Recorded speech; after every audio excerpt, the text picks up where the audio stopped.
Hello everyone, welcome in Rajasthan institute. हम पढ़ेंगे पाचन एंड अवशोषण का एक छोटा सा टॉपिक, आहार नाल क्या होती है। तो इससे पहले हम पढ़ते हैं कि पाचन तंत्र क्या होता है। तो जनरली हम पाचन तंत्र के अंतर्गत आहार नाल का ही नाम लेते हैं, पर वास्तव में आहार नाल ही नहीं होती है। इसमें इसमें होती है सहायक ग्रंथियाँ भी। यानी कि इसमें आपको ये चीज़ हमेशा ध्यान रखनी है कि पाचन तंत्र के अंतर्गत आहार नाल के अलावा सहायक ग्रंथियाँ भी आती है, जिनके बारे में भी हम पढ़ेंगे। तो आहार नाल क्या होती है, सबसे पहले हम ये जान लेते हैं। आहार नाल का अग्र भाग, जनरली हमें पता होता है कि आहार नाल में क्या होता है। मुख, दांत, जीभ, ग्रसनी, आमाशय, छोटी आंत, बड़ी आंत ये होती है।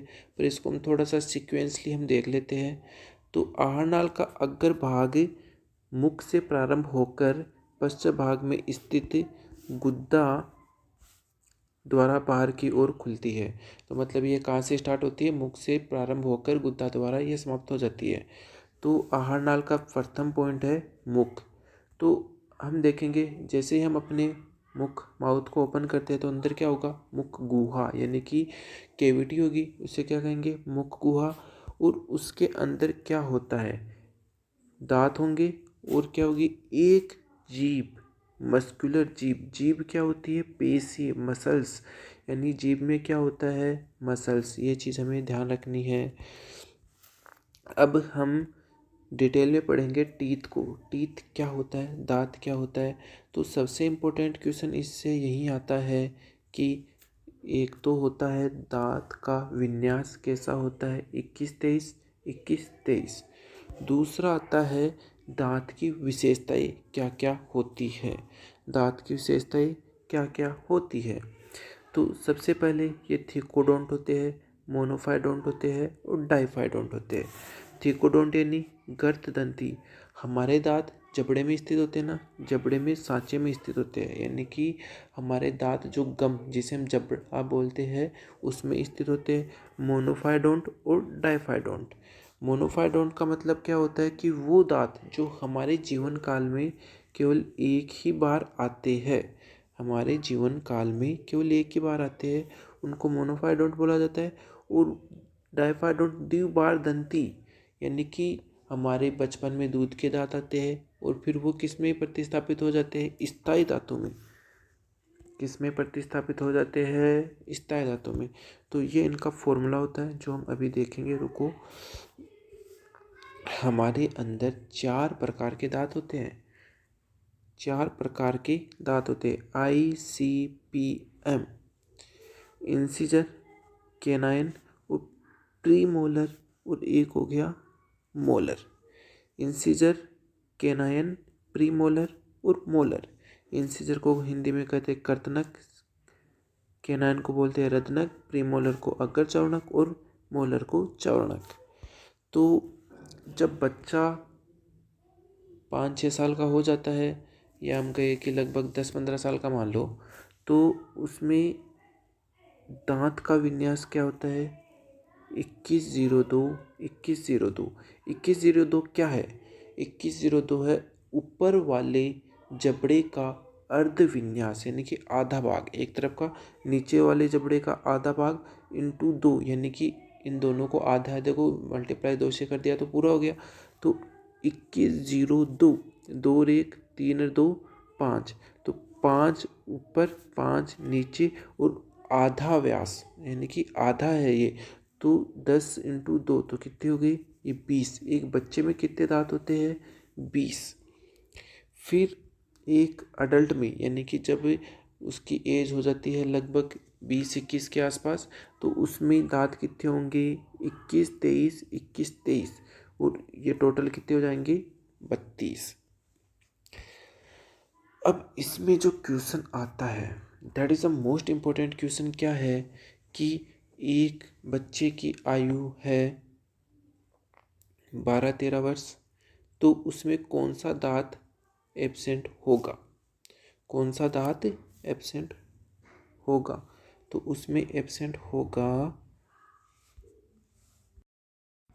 तो क्वेश्चन क्या आता है कि उस बच्चे में कौन सा दांत एब्सेंट होगा? तो हम देखेंगे 2 1 0 2। तो 0 वाला कौन सा है? Pre molar. कौन सा है? Pre molar. तो अब एक क्वेश्चन और आता है कि इसमें जो देखो कि आपको दिख रहा है कि यहाँ पे 21 सही है। अब हमने प्रीमोलर की बात कर ली, ये 2 से 3 हो रहा है, तो वो कौन सा दांत है? तो उसको हम बोलते हैं wisdom teeth. Wisdom teeth. Wisdom teeth. इसको क्या कहा जाता है? अक्ल दांत। ओके। अब फिर एक आता है इनेमल। दांतों की कठोर सतह जो भोजन को चबाने में सहायक होती है। मतलब हमारे दांत पे जो वाइट वाइट होता है वो क्या होता है? इनेमल होता है। अब नेक्स्ट आ जाता है टंग यानी कि जीभ, जिह्वा। जिह्वा क्या होता है? एक पेशी अंग होता है, हमेशा ध्यान रखना है। जिह्वा क्या है? मसल है। ये स्वतंत्र रूप से घूमने योग्य होती है। तथा जो मुख गुहा, हमने कहा था कि मुख किस में खुलता है?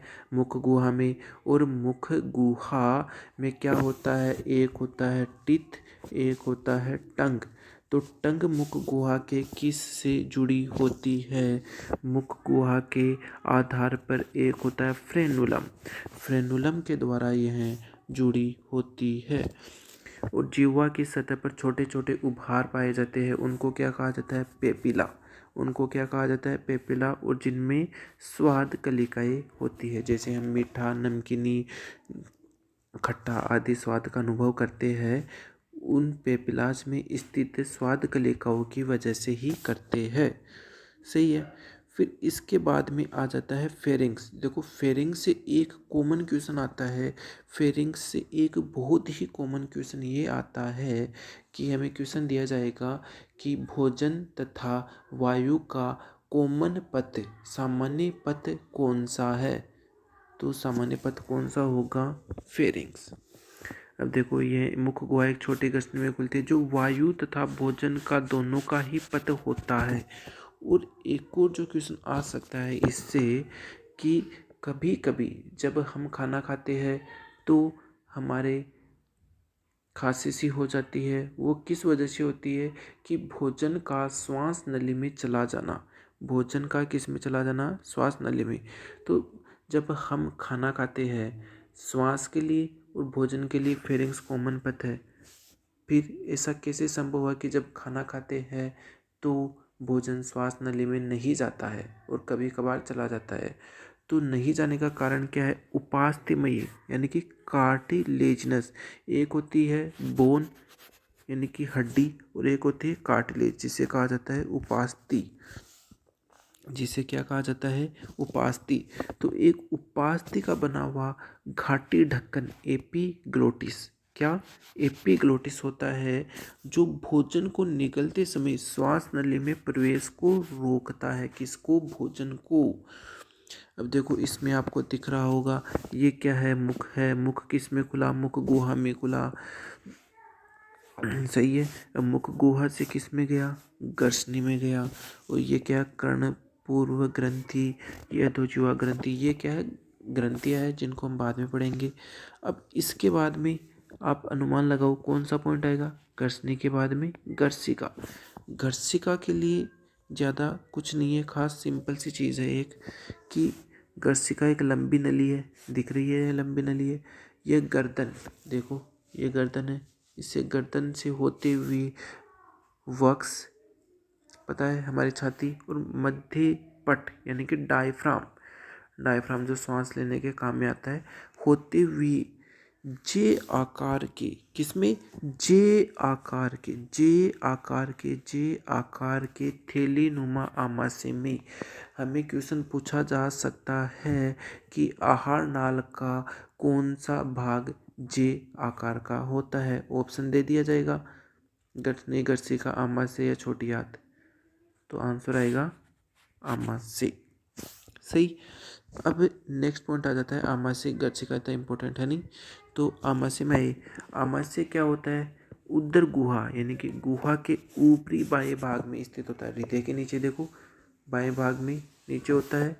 स्थित होता है। तो अब इसमें क्या क्या आता है, इसके क्या होते हैं, 4 भाग होते हैं, सही है। पहला भाग होता है कार्डिक, दूसरा भाग होता है फंडस, तीसरा भाग होता है बॉडी और चौथा भाग होता है जठर निर्गम।